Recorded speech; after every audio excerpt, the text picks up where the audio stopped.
नमस्कार दोस्तों, आज हम बात करेंगे बजट के बारे में। दोस्तों, हाल ही में हमारे फाइनेंस मिनिस्टर निर्मला सीतारमण जी ने संसद में बजट पेश किया है। प्रत्येक वर्ष आर्थिक बजट जो है वो जनवरी से फरवरी माह के बीच में किया जाता है। इस बार जनवरी के लास्ट तक बजट पेश कर दिया गया है। अब तक लगा के निर्मला सीतारमण जी ने 9 बार बजट पेश किया है। आज के संपूर्ण सेशन में हम समझेंगे ये बजट आखिर क्यों पेश किया जाता है, सरकार जनता को क्या बताना चाहती है। आप हमारे साथ जुड़ करके संपूर्ण सेशन में एनालिसिस कर सकते हैं। आप इस तस्वीर के अनुसार देख सकते हैं कि सदन में बजट पेश निर्मला सीतारमण जी के द्वारा कर दिया गया है। सबसे पहले हम समझेंगे कि आखिर ये आर्थिक बजट जो भारत के संसद में प्रत्येक वर्ष बजट पेश किया जाता है, इस बार जो बजट पेश किया है वो 2025 से 26 का किया गया है। जैसे ही अगले साल आएगा 2027 तो वो 26 से 27 का पेश करेगा। इसका एक नियम है, हम बात करेंगे, बट यहां पर समझिए थोड़ा सा चीजों को। ये जो है कितनी आय कमाएगी और कितनी आय खर्च करेगी, यानी कि एक साल में प्रत्येक वर्ष एक साल का बजट निकाला जाता है कि 2025 में कितना सरकार ने मुनाफा किया और कितना खर्च किया, और खर्च किया तो कहां किया। इनको हम कहते हैं आर्थिक बजट। ठीक है, आप इन बातों को समझें। कहता है कि भारतीय बजट आखिर होता क्या है।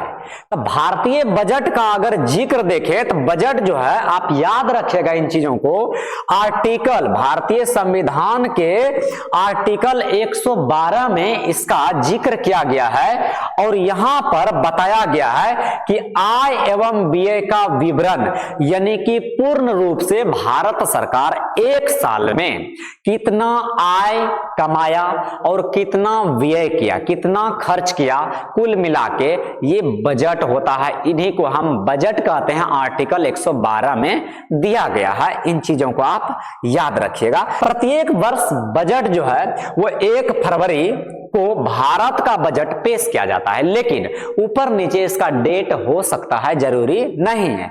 बजट का मुख्य भाग को देखेंगे तो बजट का मुख्य भाग में पहला देखें रेवेन्यू के बारे में दिया गया है, यानी कि आय के बारे में दिया गया है कि सरकार जो है आय किस सोर्स से और कैसे कमाती है। सबसे पहला टैक्स से आय, सरकार पैसा कमाती है तो सबसे महत्वपूर्ण बात देखें तो टैक्स से। टैक्स में 2 प्रकार का हो सकता है, एक इनकम टैक्स, मतलब लोग कितना कमा रहा है उस पर टैक्स, और जीएसटी टैक्स जो सर्विस गुड सर्विस टैक्स होता है वो जीएसटी के अंतर्गत आता है, यानी कि वस्तुओं पर टैक्स। वस्तुओं पर टैक्स का मतलब कोई भी वस्तु अगर आप खरीद रहे हैं तो ये मतलब एक तरह से कहें तो डायरेक्ट टैक्स नहीं हो के इनडायरेक्ट टैक्स है। डायरेक्ट टैक्स में हम इनकम टैक्स को कह सकते हैं, डायरेक्ट आएगा आपके घर पे, या फिर आप जो है कि रिफंड पीएम केयर फंड में भी कर सकते हैं, उसके लिए एक सुविधा दी जाती है। तो यहाँ पर इनकम टैक्स का मतलब ये हो गया कि आप कितना कमा रहे हैं। जैसे कि पहले जो था ना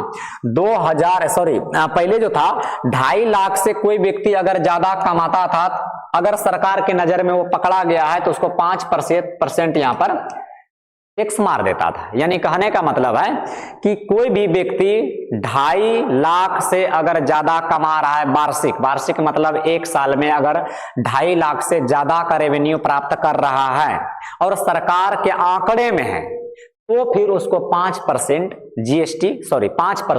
इनकम टैक्स मार देगा। लेकिन यहाँ जीएसटी में क्या है समझिएगा, जीएसटी में इनडायरेक्ट टैक्स है। कोई भी वस्तु अगर आप खरीदे, मान लीजिए कि आप किसी होटल में खाएं 100 रुपया का एक प्लेट खाना, तो वहां होटल में लिखा रहेगा जीएसटी सहित, यानी कि जीएसटी एकरा में जोड़ के 100 रुपया, जीएसटी जोड़ के 100 रुपया आपसे वसूल कर सकता है। नहीं तो अलग से आपको लेगा 118 रुपया। कितना लेगा? 118 रुपया, और 118 रुपया में आपको देगा जीएसटी सहित। यानी कि कहने का मतलब ये है कि अगर कोई होटल में आप खा रहे हैं तो 100 रुपया का एक प्लेट अगर खाएं और वहां पर जीएसटी सहित नहीं लिखा है तो वो दुकान वाला जो रेस्टोरेंट का मालिक है वहां से 18 रुपया सरकार के खाते में जाएगा। और अगर आपसे 118 रुपया ले रहा है जीएसटी सहित जोड़ के तो वो क्या करेगा, 18 रुपया सरकार को देगा, 100 रुपया उसके पैकेट में आएगा। कहने का मतलब इसको हम कहते हैं गुड्स एंड सर्विस टैक्स। तो यही होता है जीएसटी। कोई भी चीज खरीदते हैं, हम ये मार्कर मान लीजिए खरीदे हैं, तो ये मार्कर जितना में हम खरीदे हैं उसका 18% सरकार रखेगी। ठीक है, तो आप समझ गए कि एक प्रकार से ये टैक्स के माध्यम से सरकार कलेक्ट करती है क्या, रेवेन्यू। गैर टैक्स आय जैसे ब्याज, शुल्क आदि, यानी कि आपको बैंक के द्वारा पैसा मिलता होगा लोन, तो उनसे भी सरकार को पैसा आती है। तो पैसा किस तरीका से आती है आप लोग समझ लें कि सबसे महत्वपूर्ण बात है कि सरकार जो है टैक्स से पैसा मारती है और दूसरा सरकार ब्याज या शुल्क लगाकर पैसा वसूलती है। उसके बाद अगर खर्च की, एक्सपेंडिचर की बात करें हम, तो नियमित खर्च जैसे सरकारी कर्मचारी की तनख्वाह, पेंशन, पूंजी खर्च में अगर आ जाता है यहाँ पर सड़क निर्माण, रेलवे, हवा, शिक्षा, स्वास्थ्य, यानी कि एक तरह से मैं बात करूं तो सरकार खर्च क्या किया और सरकार कमाया क्या, इसके बारे में हम थोड़ा सा देख लेते हैं। देखने में हमें यही पता चलता है कि सरकार मुख्य तौर पर क्या बताया कि भाई हम इनकम टैक्स और ब्याज शुल्क से हम पैसा कमाते हैं, जबकि खर्च कहां करते हैं। एक तो हम नौकरी जो मतलब जो सरकारी नौकर होते हैं, जो कर्मचारी होता है, एक तो वहां पर खर्च करता है और दूसरा सड़क बनवाता है या फिर रेलवे बनवाता है, शिक्षा विभाग, स्वास्थ्य, अस्पताल, बहुत सारे चीजों के बारे में खर्च करता है। तो आपको ये बताने का प्रयास कर रहा है सरकार कि हम एक साल में कितना कमाए और एक साल में हम कितना खर्च किए। कुल मिला के आपको बात समझ में आया होगा।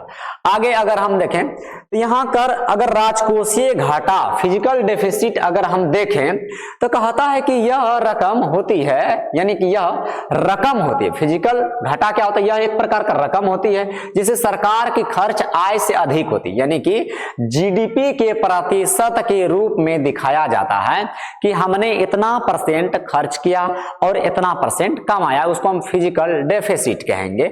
बजट के मामले में अगर देखें तो यहां पर आर्थिक विकास को बढ़ावा देना, बजट अगर देखें तो बजट कार्य क्या करता है, आर्थिक विकास को बढ़ावा देना। दूसरा रोजगार और किसानों की सहायता करना, गरीब और जरूरतमंदों के लिए योजनाएं लागू करना, निजी क्षेत्र और युवाओं के लिए अवसर देना।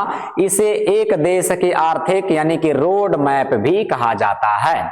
यानी कुल मिलाकर देखें तो जो सरकार रेवेन्यू कमाती है, जो सरकार पैसा कमाती है, उस पैसा से भिन्न भिन्न प्रकार के देश के विकास के लिए खर्च करता है। और कहां कहां खर्च करता है सरकार यही आपको गिनाता है। क्या बातें आपको समझ में आ रहा है?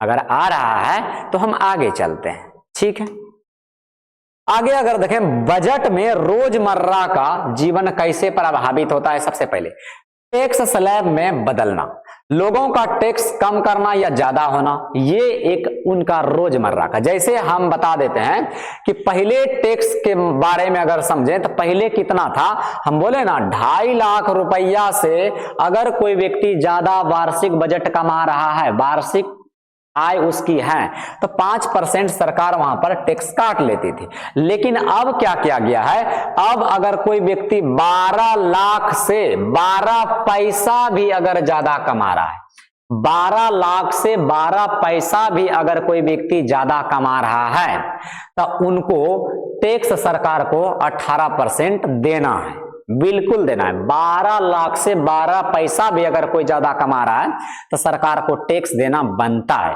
और इसलिए भी बनता है क्योंकि जब तक लोग टैक्स नहीं देगा तब तक देश का विकास संभव ही नहीं है। सरकार पैसा छाप के देश का विकास थोड़ी कर सकता है, नहीं कर सकता है। इसीलिए टैक्स देना सभी भारतवासियों को जरूरी है। लेकिन सरकार को भी ये बात सोचना चाहिए कि हम टैक्स उतना ही लगाएं जितना लोग दे सकता है, ना कि हद से ज्यादा हम टैक्स लगा दें और लोग जो है कहीं ना कहीं इस टैक्स से प्रभावित हो जाए। तो इन बातों को सरकार को ध्यान में रखना चाहिए। आगे अगर हम बात करते हैं तो किसानों के लिए योजना राशि बढ़ाना, यानी कि इसी टैक्स के पैसे से किसानों को भी राहत मिलता है। स्वास्थ्य व शिक्षा इंफ्रास्ट्रक्चर में निवेश टैक्स के पैसे से ही कलेक्ट किया जाता है। नए रोजगार या योजनाएं को लागू करना कहीं ना कहीं टैक्स के पैसे से ये चीजें किया जाए। सामाजिक कल्याण के लिए विभिन्न प्रकार का अवसर, आप देखे होंगे कि समाज में बहुत प्रकार का योजना, कन्या उत्थान योजना, जैसे एग्जाम्पल में लिए कि कन्या उत्थान योजना के बारे में, जीविका दीदी योजना, तो ये सब योजना जो चलाती है आखिर सरकार क्या पैसा छाप के देती? नहीं, सरकार कहां से पैसा देती है? टैक्स के पैसे ही सरकार देती है। ठीक है, तो इस प्रकार की चीजों को आप समझ रहे होंगे। कहता है बजट से पहले आर्थिक सर्वे आखिर होता क्या है? तो भैया समझिएगा, एक रिपोर्ट जो यह बताता है कि बजट से पहले जारी होता है, बताती है कि देश की अर्थव्यवस्था की हालात कैसी है, यानी कि एक सर्वे किया जाता है जिसको बजट सर्वे कहते हैं। बजट सर्वे क्यों किया जाता है? बजट सर्वे इसलिए किया जाता है कि देश का हालात कैसा है, क्या देश के हालात सुधरा है या देश के हालात अपरिवर्तित है या देश के हालात बदला है। इन चीजों को ही हम कहते हैं बजट सर्वे। ठीक है, और प्रत्येक वर्ष बजट सर्वे निकाला जाता है कि देश कितना ग्रो किया, देश घाटा में गया है कि देश फायदा में गया है। इन चीजों को आप समझ रहे होंगे। ठीक है, आगे अगर हम देखें भारत की यूनियन बजट 2025-26 के बारे में, यही चीज हम आपको बता रहे हैं, यही बजट पेश किया है। तो सरकार ने जो बताया कि कुल बजट 50.65 लाख करोड़ कुल खर्च का अनुमान है। मतलब बात अगर आप सोच के देखें कि सरकार एक साल में 50.65 लाख रुपया खर्च किया है और कहां कहां खर्च किया है हमने आपको बता दिया, किस किस सेक्टर में खर्च करता है उसको हमने बता दिया। अच्छा, इतना तो उन्होंने खर्च किया है, पिछले साल से ज्यादा किया है। याद रखिएगा, बजट का एक नियम है कि बजट जब भी सरकार पेश करती है हमेशा घाटा में ही दिखाती है कि सरकार घाटे में चल रही है। ये बातों को आप याद रखिएगा, जब भी बजट पेश करता है सरकार खुद को घाटा में दिखाता है। तो आप पूछेंगे आखिर घाटा में क्यों दिखाता है, तो पैसा लाता कहां से? तो आपको याद होगा कि प्रत्येक देश क्या करता है, कर्ज लेता है, किसी ना किसी देशों से कर्ज लेता है, और सबसे कर्जदार देश अगर कोई है तो अमेरिका है। ठीक है, तो इस बातों को आप समझ रहे होंगे। तो इस बार जो है 7.4 पॉइंट जो है अधिक, एक तरह से हम कहें पिछले साल के मुकाबले घाटा में गया, यानी कि 50.50 लाख करोड़ खर्च किया है, जो कि पिछला साल से 7.4% अधिक है। अब आगे अगर बात करें सरकारी आय के बारे में, तो सरकारी आय जो है कहता आय करीब 74.96 लाख करोड़ अनुमानित है। सरकारी आय, जो सरकारी खजाना है, सरकारी आय एक साल में प्राप्त किया सरकार ने, वो 74.96 लाख करोड़। कहता है नेट टैक्स रसीदे इनसे जो प्राप्त इनको हुआ 28.37 लाख करोड़ रुपया ये टैक्स से कलेक्ट किया। ठीक है, यानी कहने का मतलब है कि इन्होंने टैक्स कितना प्राप्त किया, 28.37 लाख करोड़। खर्चा कितना कर दिया है, 50.65 लाख करोड़ खर्चा किया है। सरकार स्वयं को क्या दिखा रहा है, घाटे में दिखा रहा है। ठीक है, फिजिकल डेफिसिट की बात करें तो फिजिकल डेफिसिट में यहां पर सरकार जो है लक्ष्य 4.4% ऑफ जीडीपी रखा गया है कि भारत का जीडीपी जो है रखा गया कि 4.4 के ग्रोथ से आगे बढ़ेगा, यानी 4.4 के ग्रोथ से आगे बढ़ेगा जहां तक कि अनुमान रखा गया है। लेकिन भारत का जीडीपी 7.4 का रेशियो से आगे बढ़ रहा है। भारत का जीडीपी 7.4 का रेशियो से आगे बढ़ रहा है। इन चीजों को भी आप समझ के रखिएगा। आगे अगर हम बात करें मुख्य सेक्टरों की बात करें तो अवसंरचना और परिवहन के बारे में बात करें तो भारी निवेश कहां निवेश कर रही है, तो हाईवे में निवेश किया गया, रेलवे, सरकारी इंडस्ट्रीज और पीएम गारंटी शक्ति परियोजना में निवेश किया गया है। उड़ान योजना के तहत 120 नए एयर गेट जोड़े गए हैं। यहां सरकार बता रही है कि हम कहां खर्च किए गए हैं, तो यहां पर 120 नए एयर गेट जोड़ा गया है जो कि उड़ान योजना के तहत है।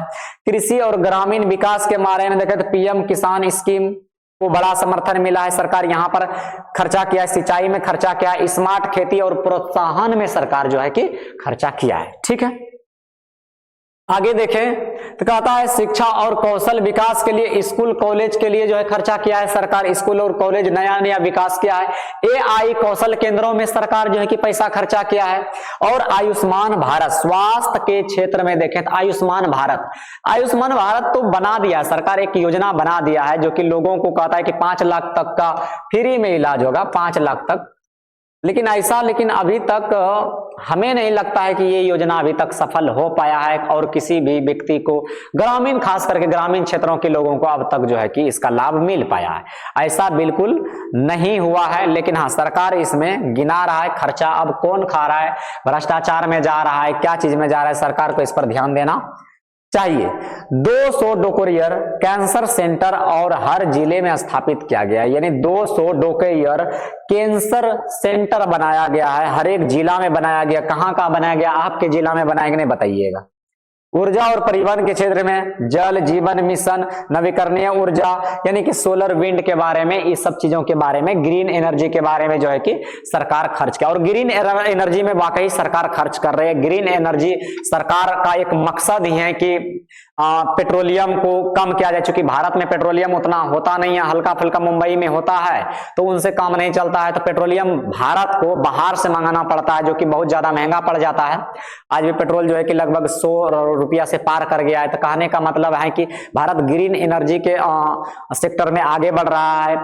तो कहीं ना कहीं एक तरह से ये सब चीजों में सरकार पैसा खर्चा कर रही है। रक्षा और सुरक्षा के क्षेत्र में देखें तो यहाँ पर रक्षा में थोड़ा सा वृद्धि किया गया है। पिछला साल से 6.8 लाख करोड़ रुपया जो है खर्चा किया गया है रक्षा के क्षेत्र में हमारे सेनाओं पर। ठीक है, टैक्स और आम लोगों के लिए अहम बातें क्या हो सकता है, सबसे भैया पर प्रमुख होता है इनकम टैक्स, जो कि हम आपको बता दिए। इनकम टैक्स के माध्यम से सरकार क्या करता है कि रेवेन्यू प्राप्त करता है और उससे खर्चा करके लोगों को मदद देता है। 12 लाख तक की आय पर कोई टैक्स नहीं, यानी कि कोई भी व्यक्ति अगर 12 लाख तक से अगर ज्यादा कमा रहा है, हम क्या बोले, 12 लाख से अगर 12 पैसा भी ज्यादा कमा रहा है तो उसको टैक्स लग रहा है 18%। और 12 लाख तक अगर आप कमा रहे हैं सरकार के नजर में वार्षिक, तो आपको कोई भी टैक्स देना नहीं पड़ रहा है। कहीं ना कहीं सरकार जो है कि मिडिल क्लास आदमी को थोड़ा सा राहत दिया है। उसके बाद है मध्यम वर्गों में अगर देखें तो नौकरी पेशा लोगों को राहत मिला है।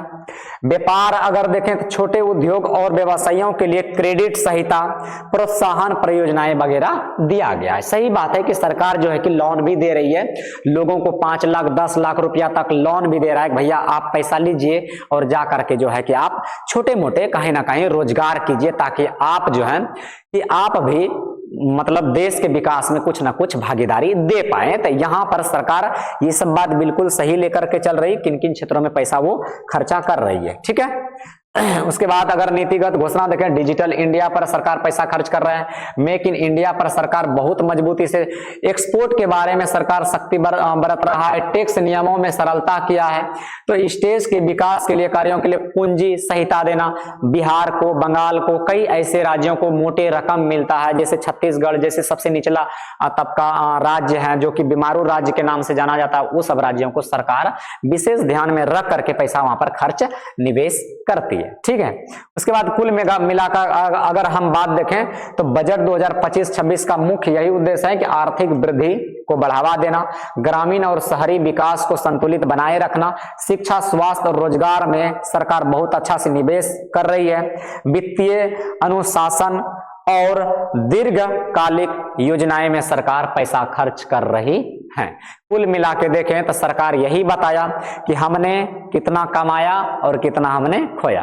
तो आप सभी को पता है कि सरकार ने 50.65 लाख रुपया एक साल में खर्च किया है भारत के विभिन्न सेक्टरों में। ठीक है, तो ये था सरकार का आर्थिक बजट। प्रत्येक साल ये बजट जनवरी से लेकर फरवरी के माह के बीच में पेश किया जाता है।